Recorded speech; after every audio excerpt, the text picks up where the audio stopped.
A história do Santos Futebol Clube começou em 1912, após 3 esportistas da cidade resolverem criar um clube de futebol. Em 1913, o Santos disputou o Campeonato Santista e se sagrou campeão invicto, confirmando-se a equipe de futebol mais forte da cidade. Com isso, credenciou-se a disputar o Campeonato Paulista de Futebol no mesmo ano.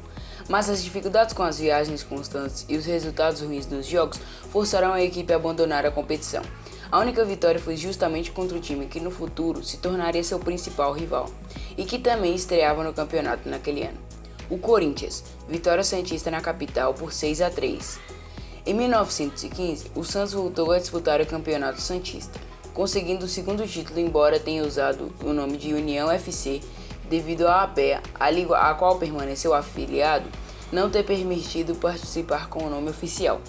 Em 1916, o time das Praias retornaria à disputa do Campeonato Paulista para ocupar de vez o lugar de uma das grandes equipes do estado e tornar-se um dos mais vencedores da competição ao longo da história. De 1921 a 1926, o Santos fez campanhas fracas no Campeonato Paulista, mas foi o período necessário para o surgimento da primeira geração do que se tornaria uma tradição no alvinegro, a descoberta e criação de jovens talentos. 4 anos após a chegada dos jovens, e com a inclusão de alguns nomes como o do extraordinário artilheiro Feitiço, o Santos estreava no Campeonato Paulista aplicando uma goleada, o que se repetiria diversas vezes na competição. A vítima foi a equipe do Ipiranga. O jogo ficou em 12-1, com 7 gols de Araquém. Foi o recorde de gols em uma única partida, só sendo superado 37 anos depois por Pelé. Durante toda a disputa estadual, o clube venceu por placares elásticos, o que resultou em 100 gols pro, média de 6,25 gols por partida. Mas a excelente campanha não foi coroada. No último jogo, quando o Peixe precisava apenas de um empate, foi derrotado pelo Palestra Itália, atual Palmeiras, por 3-2, em uma partida conturbada. O Santos seria ainda vice-campeão em 1928 e 1929, sempre fazendo muitos gols. Em 1931, foi novamente vice-campeão, mas Araquém não estava mais no clube. O ataque que entrou para a história como a famosa linha dos 100 gols era formada por Osmar, Camarão, Feitiço, Araquém e Evangelista. Essa escalação foi ouvida por décadas, repetida como um verso popular pelos torcedores de futebol de várias partes do país. O marco histórico do ataque dos 100 gols foi resultado de um trabalho de características que, mais tarde, valeriam um trecho do hino oficial do clube: técnica e disciplina. O Santos, que vinha batendo na trave quando a assunto era ganhar o Campeonato Paulista, finalmente superou seus rivais e começou, no dia 17 de novembro de 1935, a escrever uma história vitoriosa. O adversário naquele dia era o Corinthians, e o Santos, que tinha somado 18 pontos em seu último jogo da competição, precisava de apenas um empate para assegurar seu primeiro título paulista. Ambos os alvinegros, e ainda o Palestra Itália, tinham chances de título. E as 2 últimas partidas do campeonato eram verdadeiros confrontos diretos.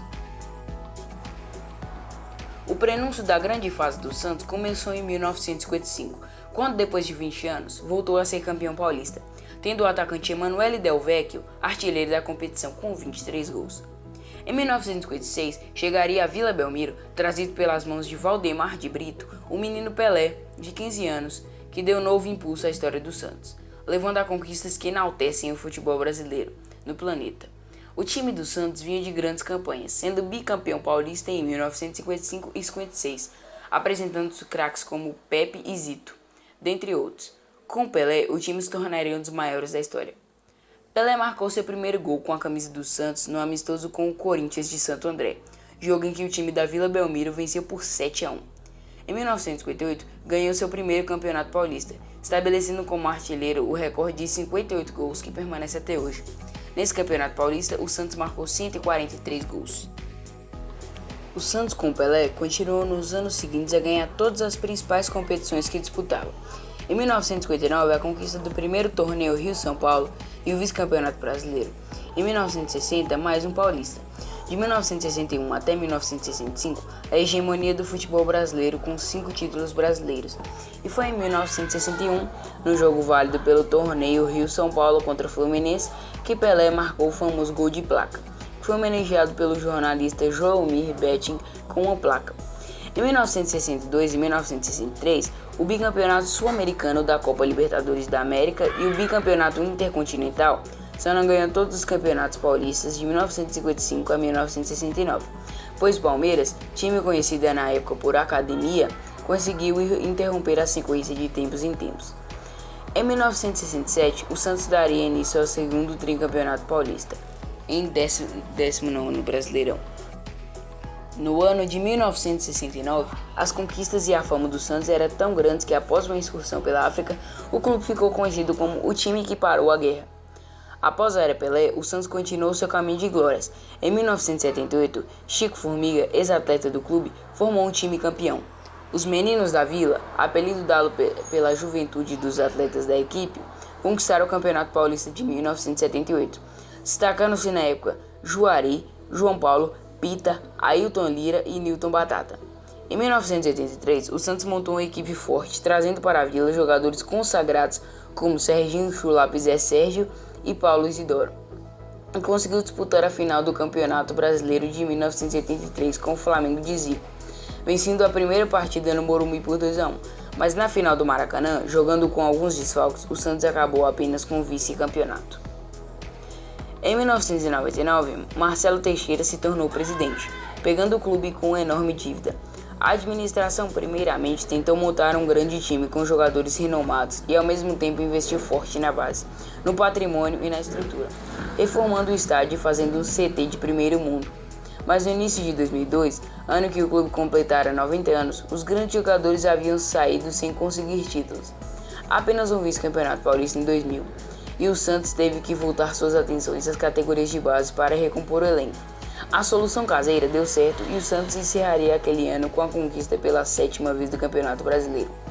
O time que conseguiu ser campeão foi, basicamente, formado na Vila Belmiro, montado pelo treinador Emerson Leão, tirando da base e qualquer equipe principal garotos que seriam conhecidos como os Novos Meninos da Vila, e que viraram febre no Brasil, juntos de Renato, Elano, Alex e Léo. No ano seguinte, o Peixe chegou aos vice-campeonatos da Libertadores e do Campeonato Brasileiro. O Santos ainda viria a ganhar, no século XXI, uma Copa do Brasil, 2 Brasileirões, 7 Campeonatos Paulistas, uma Libertadores e uma Recopa Libertadores. Esse primeiro vídeo no canal abre uma ideia de série que eu estou querendo fazer, que é a busca da escalação perfeita, onde eu analiso elencos, comparo, faço estratégias e busco a melhor formação para o elenco atual. E é isso aí, eu espero que vocês tenham gostado, deixem um like e se inscrevam aí caso vocês tenham vindo. E falou!